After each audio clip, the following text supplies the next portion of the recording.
Welcome to the verse-by-verse study of the book of Proverbs. We shall finish chapter 28 today, beginning with verse 13. Whoever conceals their sins does not prosper, but the one who confesses and renounces them finds mercy. Does not prosper. Prosper means they do not advance. They do not grow. Instead, there's deterioration.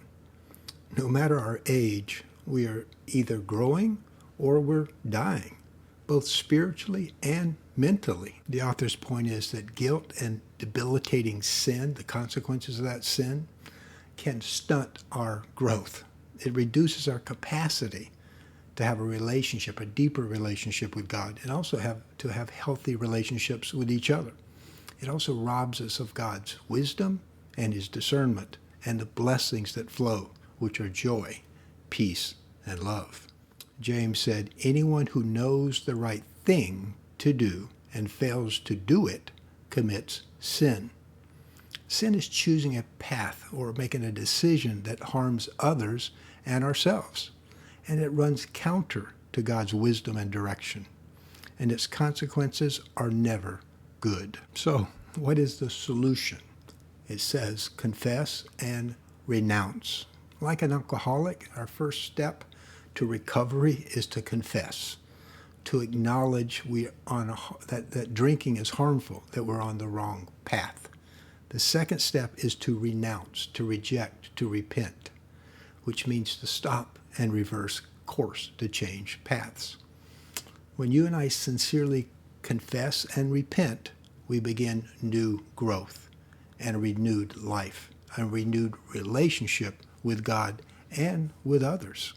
Blessed is the one who always trembles before God, but whoever hardens their heart falls into trouble. Again, true wisdom begins with the fear, the respect, the appreciation of God, and that God promises that person both wisdom and discernment, as well as guidance.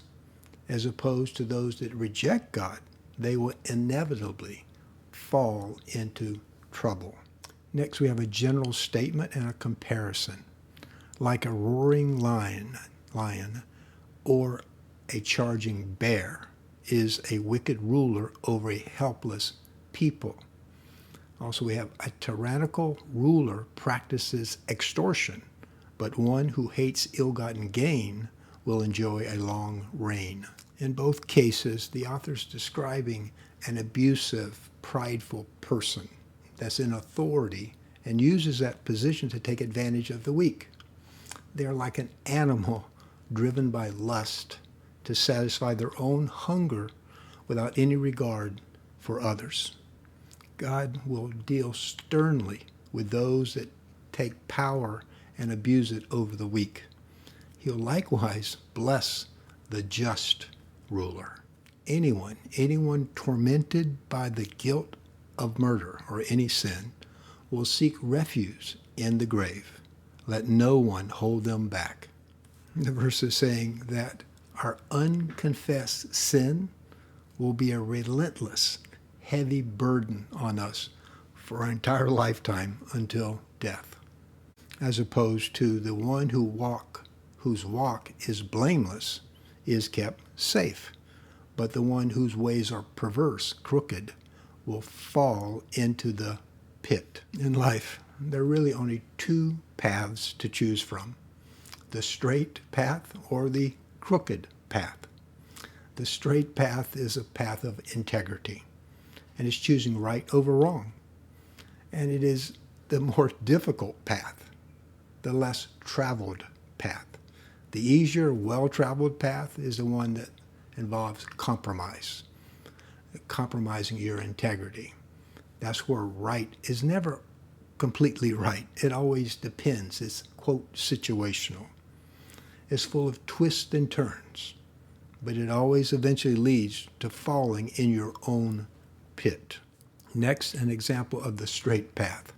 Those who work their land will have abundant food, but those who chase fantasies will have their fill of poverty. The person that is trustworthy, diligent, honors their commitments, honors their word, that's a person who will not go hungry, as opposed to the person that's always attempting to take the shortcut, to cut corners, that's lazy.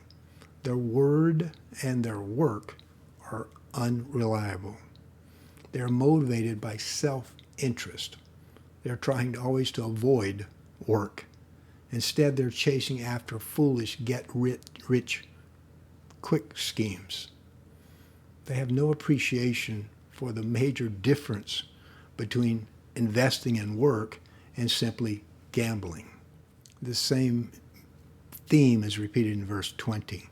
A faithful person will be richly blessed, but one eager to get rich will not go unpunished. Again, the faithful is that person that can be trusted with money.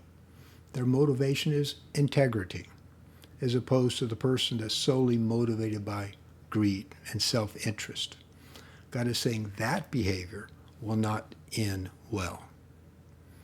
To show partiality, favoritism, is not good. Yet a person will do wrong for a piece of bread. Here, favoritism means when someone does something unfairly to benefit someone else, gives them special preference as a result of a favor or a bribe. No, God has no favorites.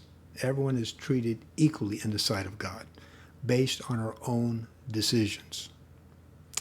We too should not be influenced by someone's status or their person's position. The Pastor King famously commented, godly wisdom, and said that we are to judge people solely on the contents of a person's character.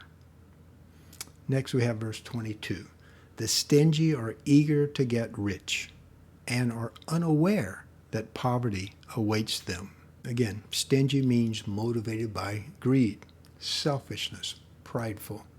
This Hebrew word for stingy has in it the root word for eye, meaning a person covets, and they close their eye to the needs of others. Their motivation is, again, wanting only something for themselves, always something bigger and better. Why? To show off pridefully. And typically that motivation gets them into trouble, oftentimes deep in debt, which always brings poverty, which means poverty awaits them.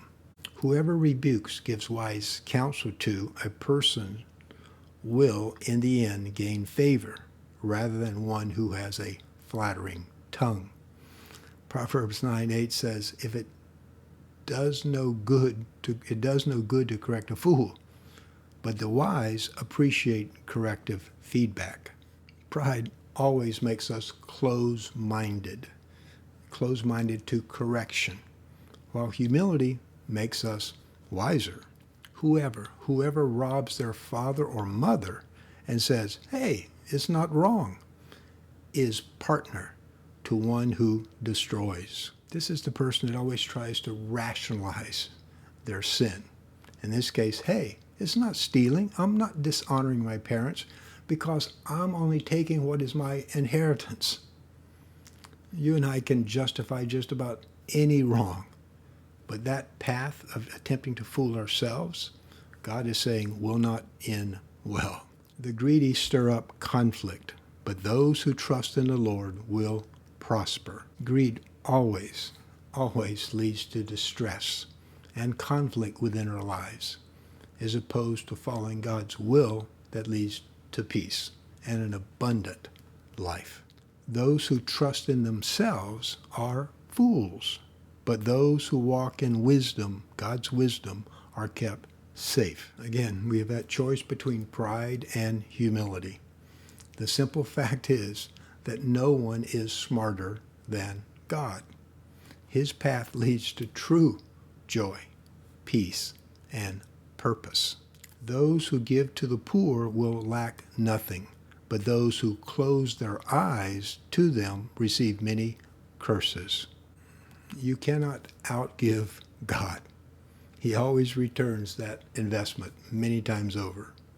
Giving Giving that is led by God's direction is an investment that has far-reaching returns in this life and the next. The chapter closes with a repeat verse. When the wicked rise to power, people go into hiding, but when the wicked perish, the righteous thrive. Hiding means apathy, a loss of hope. But when a person of true integrity rises to power, there's this renewed optimism and confidence. So the point of this verse is that our decision to lead a life of godly integrity has such a profound impact on ourselves and also all those around us. That closes chapter 28. We begin chapter 29 next week. Until then, may God bless you, bless your family with both his grace and peace. Aloha.